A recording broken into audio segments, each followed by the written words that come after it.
Voilà. Allez-y. Donc, vous venez juste de sortir de cette institution pour des raisons de dépôt de recours relative donc à ce rejet, relative à cette irrecevabilité donc, de votre dossier concernant donc, la liste de Dakar. Qu'est-ce que vous avez eu comme information et requête donc, validée? ma tàmbalee ko ci wolof d'abord di jéggalu ci xaar bi parce que 11h laa waxoon ci lay ñëw mais gis ngeen temps bi ma def ci biir yàgg naa fa lool et bi ñu dugalee dossier bu nekk ñu koy xool pièce par pièce yenn ñu scanné ko moo tax mu jël temps di d'abord dénoncer li nga xam ni moo am fële ci conseil constitutionnel bi ndaxte yéen waru leen woon taxaw fii di interview kenn gis nañu ñu leen dàqee foofu effet insolite bi am parce que dama ñëw ba ci rond point bi taxaw di xaar kenn am benn document bi muy indil bi ma wàccee sama vitre oto policier bi ni kan Déthié ma ni ko wéy mu ni ma ni ko conseil constitutionnel mi ci koñ bi non mu ni ma xaaral ma ni ko xaar lan mu non damay woote jël téléphone am woote benn supérieur am pour may soogaa di mën a jàll et je n'ai pas compris pourquoi mu war woote son supérieur pour ma war a mën a jàll dugg ci koñ bi pour mën a déposer liste bi nga xam ni recours yi nga xam ni moom la ñu indi woon mais pour wax rek déjà ñoom ci njàqare bi nga xam ni moom la ñu nekk mais nanu def ndànk jaru ko dañu ñëwoon tey ginnaaw bi ñu notifié démb direction générale des élections irrecevabilité liste majoritaire bu Yewwi Askan Wi bu département de Dakar ñëwoon tey dans les 24 heures yi nga xam ni moom la loi bi wax ñëw conseil constitutionnel pour def benn recours en contestation ci rejet boobu nga xam ni le ministre chargé des élections Antoine Diome def na ko muy ministre partisan bi nga xam ni aussi amul maîtrise des textes parce que suivrul évolution texte yi ku nekk xam na ni en son temps ci article bu njëkk bu 173 dañ doon wax ni effectivement retrait ak substitution mënul woon am ci benn candidat mais ci code électoral bu bees bi loolu dafa dañ loolu xam naa xamu ko jàngul code électoral bi moo tax mu notifier ñu rejet bi nga xam ni moo am ci liste majoritaire bu département de Dakar ñu ñëw def recours en contestation fii ci conseil constitutionnel indil ko dossier wu ñi nga xam ni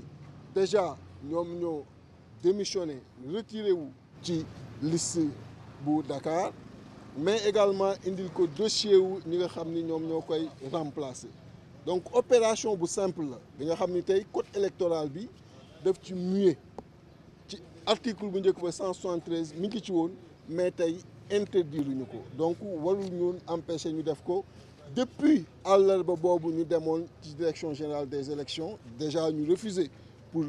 recevoir suñuy dossier refusé pour que huissier de justice dugg si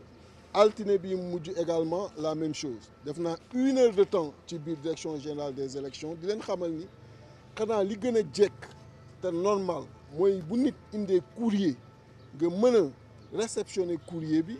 defal ko décharge boo koy tontu nga tontu ko mais ñun duñu jël courrier kooku amul fenn ci Sénégal même yéen bu ma ñëwee ci seen i biir télévision seen i biir quotidien et autres ni indil naa leen courrier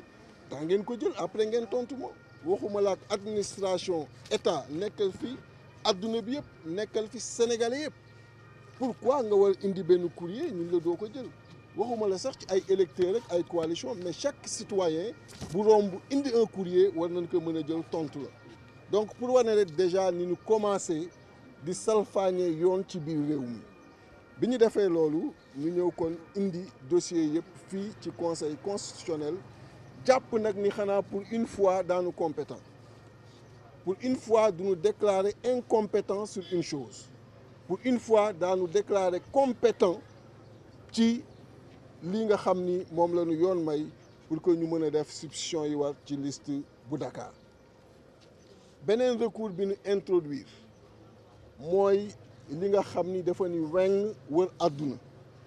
mooy li Benoît Sambou déposé le 4 mai ñëpp gis ni moom moo photo wu ci wetu madame Aminata Touré di wane ni déposé nañu ay parrains fii ci commission de réception des dossiers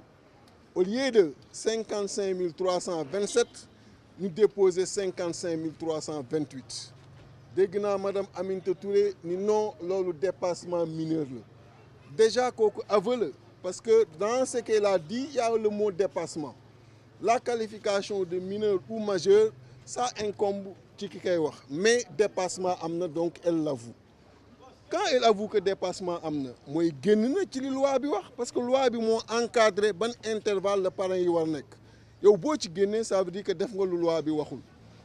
comment nga mën defee lu loi bi waxul ba pare bëgg ni da nga war a am liste ci élection ñuy fàttali ni déjà dépassement moo tax kii di le maire Bamba Fall bi mu nekkee mandataire u gëm sa bopp fii Dakar bi mu ñëwee déposer 100 candidats dañu ni ko 55 la woon pourtant dafa génn bëgg dugaat rek ñu ni ko béy wéy na mbuus mënoo ko changer fële na le ca Kédougou Girassi dañ ni ko woon 16 suppléants nga war am mu indi 11 au lieu ñu may ko mu compléter 5 suppléants yi ñu ni ko indi woon nombre bi war kon doo bokk élection ñii ñoom ñëw dépassé seen bopp ñu ni dépassé nañu ba pare ni ñoom dañuy bokk élection alors que kenn fàttewul en 2019 yàggul bay fàtte di fi xaj ñetti at la rek que ni Malick Gakou conseil constitutionnel bi mu dépassé nombre de parrains yi nga xam ni moom la ñu waxoon conseil constitutionnel dafa génne donc décision ni ko yow mënoo bokk ci élection kon tey mënul nekk Benno Bokk Yaakaar bokk kon Benno Bokk Yaakaar du bokk ci élection législative yi ñu jëm ci 31 juillet 2022 donc ñu indi recours boobu tout de suite déposé ko balaa ñu naan jot naak jotul parce que comme ñoom des fois délai yi suivant ni mu leen arrangé lañ koy interpréter moo tax ñu ñëw déposer recours boobu di xamal nag président Macky Sall lu simple mënoo ñëw ni nit dafa voté en un ni que doo bokk yow nga voté en 54 ni damay bokk mënoo wax ni nit dafa voté ci benn circonscription électorale du bokk mën ma voté ci 54 circonscription électorale ndax waroo am liste fenn ni damay bokk kon état bi na xam état wu ñëpp la te déjà même lii nga xam ni tey jii nii moo xew ci liste Yewwi Askan Wi loi bi permettre na tey mu am ay substitution mais ñoom li leen dal loi bi da ci leer nañ da ci wax mu am également jurisprudence bi ñu tuddee jurisprudence Gakou mais na Sénégal yëpp mobiliser wu pour que le président Macky Sall xam ni moomul Sénégal moomul réew mi ba tout temps muy def li ko arrangé tout temps muy jëm di fexe nu mu nasaxale dynamique bi opposition bi nekk parce que depuis que ñu taxawal le plan bi boole wàllu ak Yewwi communément appelé PDF boobu ba tey dafa nelawatul parce que on a fait une étude minutieuse qui montre que département yu bëri à l'intérieur comme à l'extérieur ñaari forces réunies yooyu dañ koy romb nekk ci kanamam et dañu contourner le raw gàddu bi nga xam ni tey da ko doon permettre même avec une voix mu jël tous les députés qui étaient prévus dans une zone. mais jàpp nga ni tey est-ce que li nga xam moom mooy seen recours bi jàpp ngeen ni ici yi mu war a am dina leen favorable. bu fekkee droit rek lañu wax lan ngeen fas yéene quand même. bu fekkee droit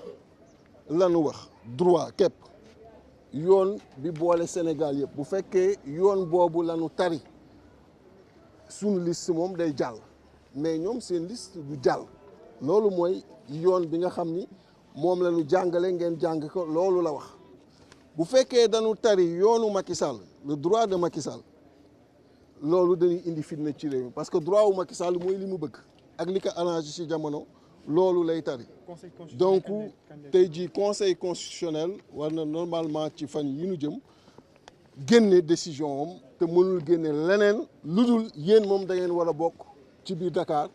mais président Macky Sall ci 54 circonscriptions yëpp 46 départements à l'intérieur ak 8 à l'étranger mënul bokk parce que bi muy déposé respecté wul li loi wax jëm ci parrainage. bu génnewul décision boobu bu génnewul décision yu favorable yi du Yewwi mooy def Sénégal mooy def ak adduna bi mooy def parce que bu boobaa sunu démocratie lay jóg di ko fragiliser bu boobaa sunu ay institution la jóg di ko fragiliser bu boobaa sunu processus électoral la jóg di ko fragiliser du affaire Yewwi rek bu boobaa seen affaire la sunu affaire la affaire adduna bi la. mënul wax ni tey il est le président de l'Union africaine naan mi ngi wër di jéem a régler ay conflits ailleurs di jóg di jéem a régler ay problèmes ailleurs alors que dans son propre pays du sax appliquer li droit di wax donc je pense que loolu sagalu ko sax moom ci boppam donc li wér mooy li yoon wax ñun danoo war a bokk mais moom warul bokk loolu nag lanu war a def am ay kàddu ñu yëkkati par rapport ak situation liste bi fii à Dakar ba sax ñenn ci ñoom daal di lay conforté yow par rapport ak say propos yi nga teniroon maanaam ci wàllu liste boobu tey fas yéene ngeen est-ce que gën a arrondir les angles pour ñeneen ñi nga xamante ni ñoo nekkoon les frustrés wala ñi nga xamante ni peut-être xëy na demoon nañ ba seen yaakaar tas ci Yewwi Askan Wi ngeen gën leen a regrouper. waaw xam nga li ma mën a wax ci loolu rek mooy ñun ñëpp ñoo bokk te Yewwi Askan bi dañ ci liggéey ay weeri weer ba def ko benn machine performante bi nga xam ni tey amul ku mën a jàkkaarloog ak moom ci biir Sénégal loolu mooy li wér ay ñu bare def ci seen coono def ci seen doole ba mu mel noonu mooy li wér am na ay divergence yu am mais ce qui est clair mooy dans les prochains jours dañ koy dépasser et je pense que ku nekk yaa ngi œuvrer jëm ci loolu li ci des nag jëm ci li amoon ci liste bi lu féete sama ginnaaw la ndaxte mënuñu nekk ci benn polémique bu inutile li am rek mooy man chaque fois bu ma leen di wax rek dëgg laay wax loolu la ma Sénégal yi xamee te ca laay li ñu jàpp démb depuis démb mooy. ñenn ñi jàpp ne yéen mënoo leen def erreur ba pare bëgg a wax Sénégal yi dañu génn loolu la moo ci sa xalaat surtout sax ñenn ci ban société civile moo ko wax. mooy ñan ci may ñan ci la. pour ma conforter justement seen biir am na ñu jàpp ne da ngeen def ñan ci la erreur am na naïveté ak déggoo ma ni la xam nga tey jii nii le problème nekkul ci juger parce que boo bëggee dugg ci jugement rek déjà yaa ngi génn ci verdict bàyyi nga droit yaa ngi yem ci loolu xam nga tey ngay defar tali bi nga def une erreur ci ni nga ko war defee ñu may la possibilité nga rectifier ko est-ce que da ngay des ci erreur bi wala da ngay des ci rectification bi nga xam ni moom nga war def pour avancer ñun nekkuñu ci loolu fi mu toll nii ci li ñu nekk mooy yoon may nañu loolu tey jii nii ñu mën ko corriger def ay substitution pour mën a bokk au niveau de Dakar donc ñun ci loolu la ñu nekk bokk au niveau de Dakar parce que moo jaadu yoon may nañu ko li ma wax nii dama ko wax ci wolof mu leer nañ dama ni article 173 bu njëkk ba dafa waxoon ni kenn mënul génne kenn mënul tamit remplacer mais ci code électoral bu bees bi loolu dañ ko cee dindi bu lu ñu dindi nag mooy kenn tereetu ko aussi simple que ça donc bul ko terewul lu tax du nu may nit ñi ñu def ko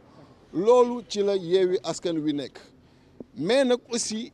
même loi bi même code électoral bi moo wax ni ku joxe ci ba ngay déposer nombre de parrains yu ëpp bokkoo loolu aussi loi bee ko wax te loi boobu appliqué wu na en 2019 ci benn candidat muy Malick Gakou kon loi boobu dafa war appliqué wu tey ci ki nga xam ni mooy Benno Bokk Yaakaar gis nga nag jeu bi ni jéem a def mais ils ont mal joué parce que après am na arrêté bu génnee ni wéy am na article 6 bu ci nekk bu réglé loolu daté du 27 avril mais difficulté bi na am après mooy journal officiel parce que journal officiel lu ni fàng la bi nit ñi demee xooli article boobu kan lañ ko fa publier ñëpp gis na nu ni le 5 mai lañ ko fa publier alors que ñoom ils ont déposé le 4 mai donc loolu mënul appliqué wu ci li nga xam ne ñoom déposé nañ ko ba pare ci ñeneen ni sax lay mën a appliqué wu bu fekkoon application dina am kon amuñu bunt bu nu mën a jaar ñoom ba bokk kon Benno du bokk. On y va en français. Vous venez de déposer un recours au niveau du Conseil constitutionnel. Qu'est-ce qui ressort de ce débat-là? Effectivement, nous étions venus aujourd'hui accompagnés du maire